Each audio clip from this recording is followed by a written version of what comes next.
Dark circles under the eyes can be problematic for not just people who are aging a little bit, but also for younger people, and they have many different causes. When we're thinking about how best to treat them, it's often really important to actually understand why they're happening to you. As young people, they have a juvenile tear trough. So a tear trough is a hollow that's underneath this eye area, and that hollowness can cast a shadow. If you have that slight shadowing, it can make you look slightly dark, slightly tired, even if you're not. And people can develop this tear trough just because it's their anatomy, which is when we call it a juvenile tear trough, and can be present even in people in their teens or 20s, or it can develop as part of the aging process. Some people, it's that when you look closely, they actually have blue or purple or sometimes reddish discoloration around this area, what we call the medial tear trough area.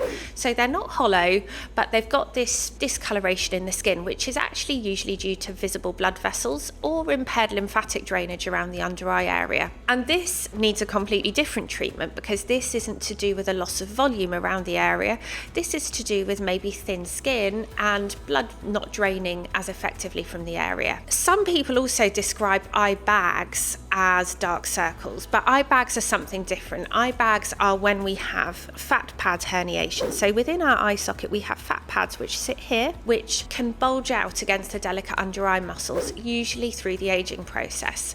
And again, that can make us look like we have a hill-valley hill, and so can make us look a little bit hollow through here. But when we have eye bags, as much as it can cause darkness, that's a different concern that we need to think about slightly differently. And another cause is pigmentation. And this is when, rather than bluish, purplish, reddish discoloration, we have brown discoloration around the under eyes. And that is often quite common in skins of colour, particularly people from Asian backgrounds can be more prone to brownness around the eye area. And it can also develop as a result of sun damage or a resolving bruise, which can cause a brown deposition around the eye. So each of these things needs different treatments, and that's why it's so important to have expert assessment. If you have a tear trough, then actually treatment with facial fillers can be really effective. If you have a juvenile tear trough, it can be a bit more simple to treat sometimes.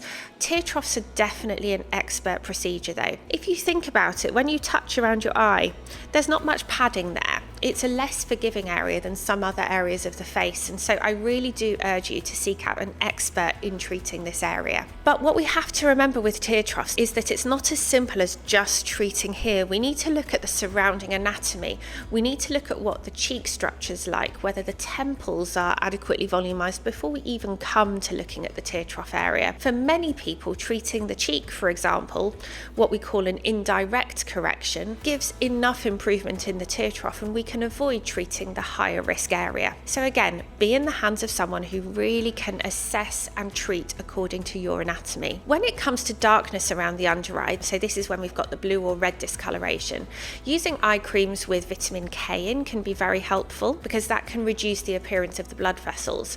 Also focusing on eye creams that help to stimulate collagen production, so retinoids for example. Now be careful though, because retinoids around the eye can be sensitizing. Don't be tempted to use your face retinol around the eye. My personal favourite is the Skin Better Science Eye Max, which is their eye version of their patented Alpha-Ret technology. But you can dab it around the orbital rim. Don't be tempted to come right up to the lash line. Around the orbital rim is okay because your eye cream will spread by about 1 centimetre and you don't want to end up with it in the eye. You can also look at treatments like mesotherapy. So we in clinic use something called Light Eyes, which is a mesotherapy treatment made predominantly of antioxidants and hyaluronic acid. And across a series of treatments, it can help to improve lymphatic drainage and to brighten up the under eye area really quite effectively. If you've got under eye bags, again, this needs expert assessment because it could be that some non-surgical treatments using facial fillers could be helpful, but this is often a little bit more extensive because we need to be looking at what volume, what structure has changed in your face, what has been lost. And often that will involve really treating comprehensively around the cheeks, around the temple, around the whole periorbital area, so that we can put some tension back into that delicate muscle and improve the eye bags. It's really important to be expertly assessed for this. And in some cases, we may talk to our patients about blepharoplasty.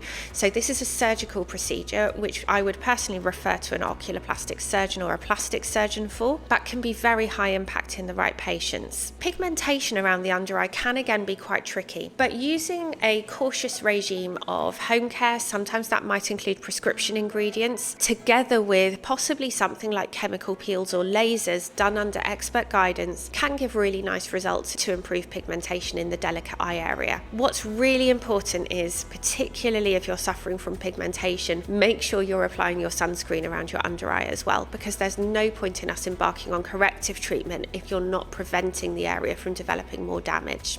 If this content has been useful for you, please give it a thumbs up or send me a little message below, and please do subscribe if you'd like to see more content like this.